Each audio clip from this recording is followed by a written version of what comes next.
வேதங்கள் மொத்தம் ஓதி யாகங்கள் நித்தம் செய்து பூஜிக்கும் பக்தி அதிலும் உன்னை காணலாம். பசி என்று தன் முன் வந்து கையேந்தி கேட்கும் போது தன் உணவை தந்தால் கூட உன்னை காணலாம்.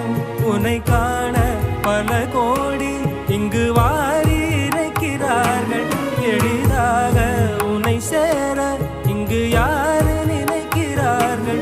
அலங்காரம் அதில் நீ இல்லை, அகங்கார மனதில் இல்லை. துளி கள்ளம் கபடம் கலந்திடாத அன்பில் இருக்கிறாய். உணர்ந்தேன் உனையே உனையே மறந்தேன்.